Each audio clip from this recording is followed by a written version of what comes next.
So okay mga paps, musta pala? Ngayong araw pala samahan nyo akong mag-review nitong 2010 Toyota Fortuner 2TR engine, okay? So simulan na natin to mga paps.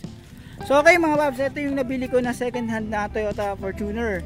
So pangarap ko talaga magkaroon ng Toyota Fortuner kasi nakakasakay lang ako rito, nakapag-test lang ako kapag nag-scan ako. So may mga unit na ini-scan Toyota Fortuner pag nagta-test drive. Yun ang ginagamit. So nakakasakay lang ako pag ganun. So ito siya. Ito ay gas engine. So pakita ko.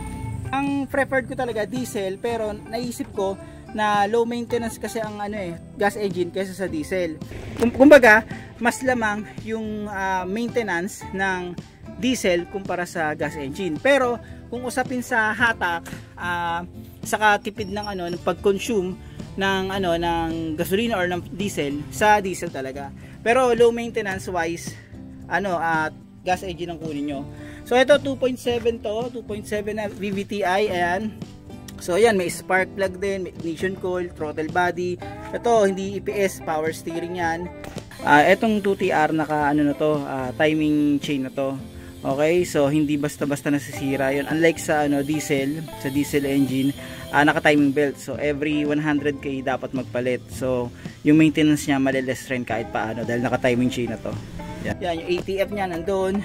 Baba yan. Air filter. Ito siya yung clutch fan. Tapos yung brake fluid, radiator. So ayan siya. Ayun naman. So ito, yan siya. Tapos ito.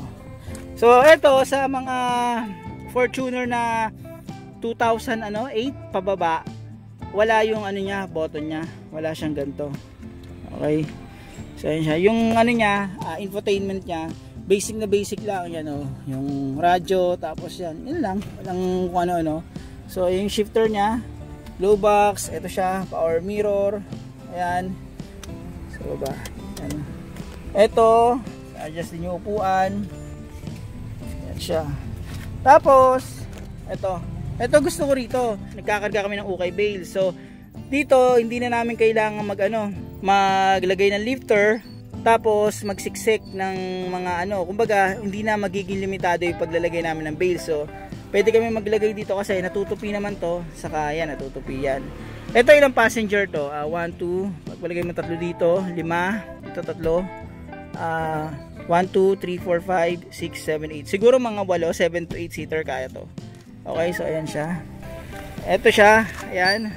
So, ayan, tignan natin to. So ito, natutupi ito. Ito yung kailangan namin. Ganyan. So, sinabit ko yun dyan, nababayan.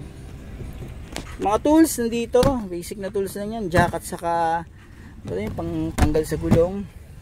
So ayan, yung gulong niya nandito, yan, baba. Aircon, meron ding aircon sa likod dyan. Yung iba kasing generation ng Fortuner, yung aircon nandito sa gilid. Okay, so ayan siya. Yung madumi nga lang, ayun, sige yan.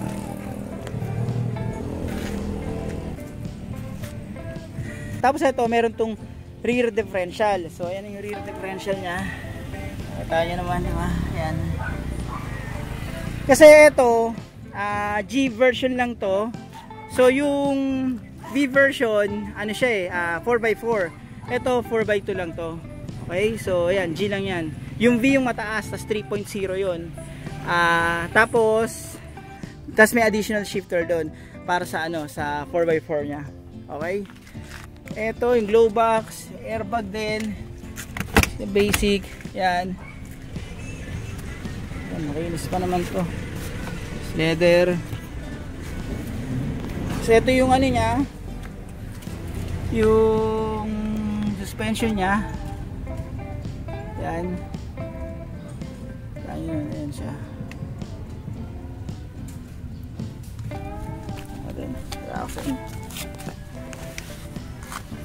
Ayan. Merong tagas doon, may gagawin ako ron mga paps. May ayusin ako ron sa tagas na yun.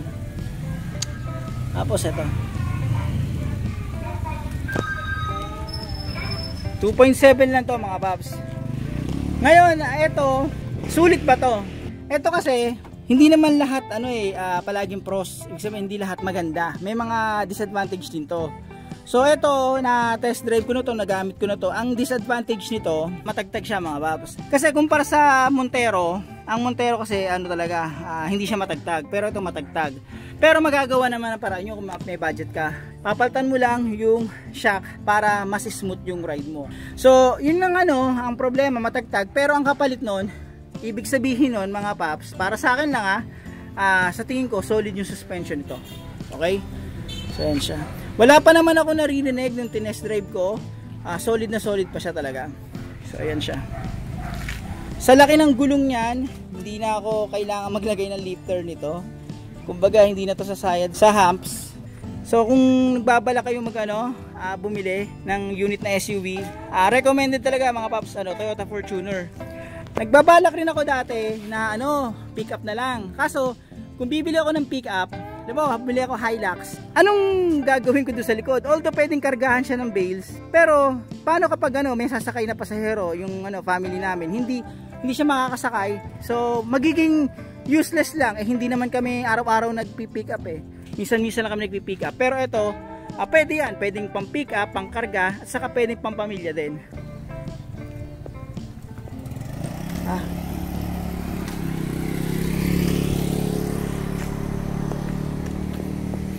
Ayan.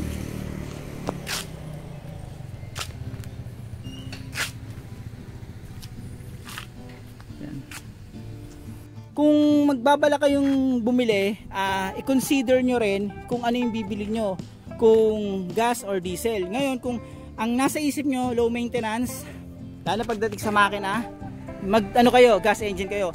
Pero kung wala namang problema sa budget at gusto nyo ng hatak, diesel kayo. Yun lang mga paps. Sana kahit paano itong simpleng review na to, makatulong to in case na mag-decide kayong bumili ng Toyota Fortuner. Okay? Paano mga paps? Maraming salamat sa inyo.